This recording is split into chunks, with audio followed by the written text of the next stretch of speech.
Assalamualaikum warahmatullahi wabarakatuh. Perkenalkan, saya Tasya Paramita Novrida dengan NIM 1101184050 dari kelas TT42 Gabungan 2. Di sini saya akan menjelaskan salah satu analisis perusahaan yaitu Mitratel sebagai salah satu syarat untuk memenuhi ujian tengah semester mata kuliah manajemen telekomunikasi. Baik, di sini saya akan menjelaskan profil perusahaan. PT Daya Mitra Telekomunikasi atau Mitratel adalah salah satu anak perusahaan dari Telkom Indonesia yang bergerak di bidang penyediaan infrastruktur telekomunikasi. Mitratel mulai menapaki bisnis menara telekomunikasi sejak tahun 2008. Hingga saat ini, Mitratel telah mengelola lebih dari 28.000 menara telekomunikasi yang tersebar di seluruh Indonesia. Semua operator seluler Indonesia telah menjadi tenan dengan menempatkan perangkat BTS-nya di menara Mitratel. Adapun visi dan misi dari perusahaan tersebut yaitu yang pertama visi, menjadi leader dan provider terbaik dalam penyediaan infrastruktur telekomunikasi di Asia Tenggara. Yang kedua ada misi, memberikan layanan infrastruktur solution dengan kualitas yang primer dan harga yang kompetitif, menciptakan value bagi stakeholder. Di sini saya akan menjelaskan TUS Matrix, di mana perusahaan ini berpengaruh dengan dua lingkungan. Ada lingkungan internal dan ada lingkungan eksternal. Untuk lingkungan eksternal, internal ada strengths dan weakness. Strengths yang pertama yaitu memberikan jaminan pelayanan terbaik kepada konsumen dan SDM. Yang kedua, seluruh operator seluler di Indonesia bekerja sama dengan BTS Mitratel. Yang ketiga, memiliki jumlah pelanggan yang cukup banyak dan tetap. Yang keempat, melakukan transformasi jangka panjang dengan output bisa memberikan pelayanan melalui digital bisnis. Dan yang terakhir, branding perusahaan hingga perusahaan nasional. Untuk weakness-nya sendiri, yang pertama, biaya untuk perawatan atau maintenance itu cukup mahal. Yang kedua, persyaratan pemasangan atau kerjasama yang ketat, yang disebut dengan regulasi. Yang ketiga, padamnya listrik akan mempengaruhi kinerja dari BTS, sehingga mengakibatkan gangguan jaringan terhadap konsumen. Untuk hambatan dari lingkungan eksternal, yang pertama itu ada opportunities. Yang pertama itu ada perkembangan teknologi yang bergerak secara terus-menerus. Yang kedua, munculnya inovasi untuk provider baru. Yang ketiga, meningkatkan pengembangan usaha ekonomi digital berbasis IoT atau Internet of Things. Yang keempat, menjadi wadah untuk pengembangan teknologi. Yang kelima, melakukan pemerataan untuk pengembangan jaringan konektivitas. Dan yang terakhir, jumlah pelanggan meningkat karena kegiatan dilakukan secara online. Untuk threats, yang pertama, munculnya teknologi 5G mengakibatkan penyakit tertentu terhadap manusia. Yang kedua, banyak kompetitor untuk penyediaan layanan tower di Indonesia. Yang ketiga, jaringan operator seluler yang melambat karena pandemi. Lalu ada strategis. Yang pertama, melakukan branding perusahaan ke perusahaan nasional dapat menciptakan inovasi provider baru yang akan saling bekerja sama. Yang kedua, operator seluler di Indonesia yang menggunakan pelayanan menara Mitratel bertujuan melakukan pemerataan jaringan di Indonesia. Yang ketiga, Mitratel dapat memberikan jaminan berupa pelayanan terbaik untuk konsumen dalam hal pengembangan teknologi. Untuk WO strategis, yang pertama, munculnya teknologi berbasis IoT, maka biaya maintenance akan meningkat. Untuk SD strategisnya, yang pertama, munculnya teknologi 5G mengakibatkan penyakit tertentu pada manusia, maka Mitratel harus mampu dalam memberikan jaminan kepada SDM. Yang kedua, keadaan pandemik mengakibatkan jumlah pelanggan semakin meningkat, yang menyebabkan jaringan operator seluler dapat melambat. Yang terakhir, persaingan kompetitor untuk menyediakan layanan tower di Indonesia, sehingga Mitratel harus berinovasi melalui layanan digital bisnis. Untuk WT strategisnya, yang pertama, ketentuan regulasi meningkat karena adanya perkembangan teknologi 5G. Oke, di sini saya akan menjelaskan bisnis model Canva atau BMC. BMC dari perusahaan ini, case partnernya atau yang bekerja sama yaitu ada Telkomsel, Tri, XL, Indosat, Smartfren, Bank BNI, BCA, BRI, Mandiri, TMMI, Surya Cipta, dan lain-lain.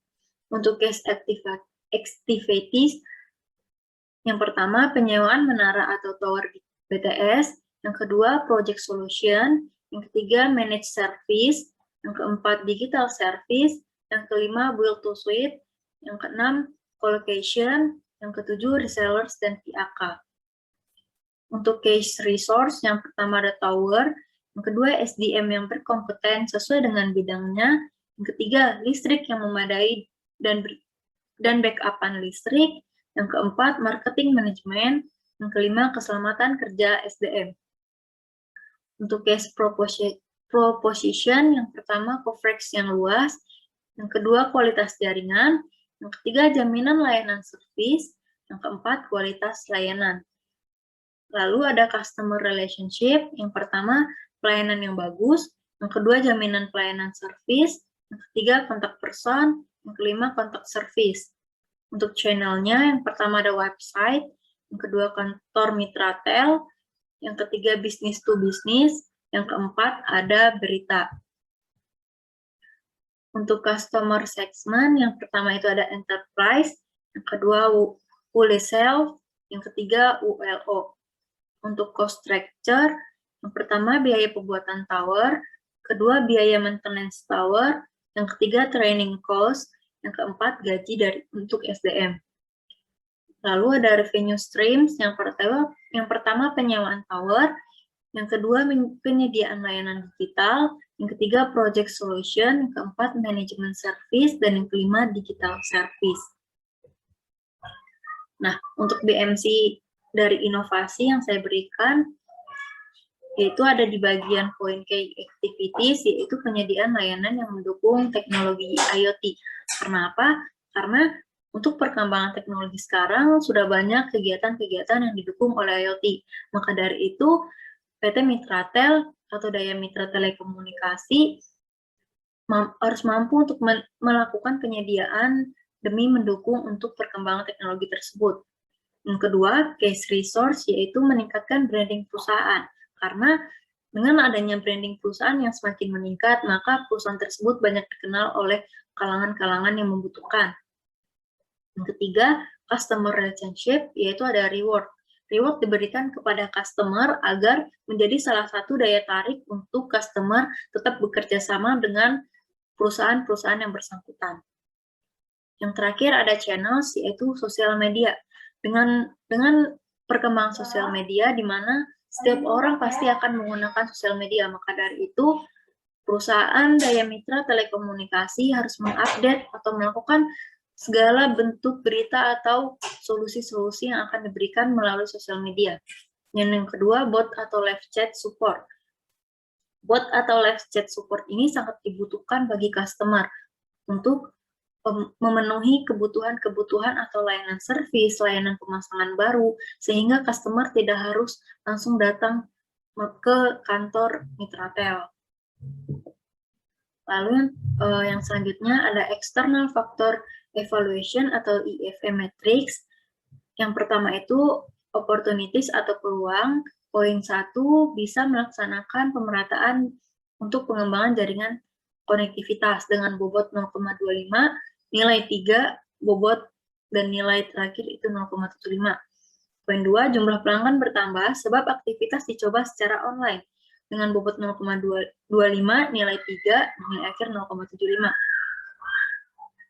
Lalu ada threats atau ancaman. Yang pertama itu perluasan jaringan operator seluler yang melambat sebab pandemi dengan bobot 0,25, nilai 2, nilai akhir 0,5.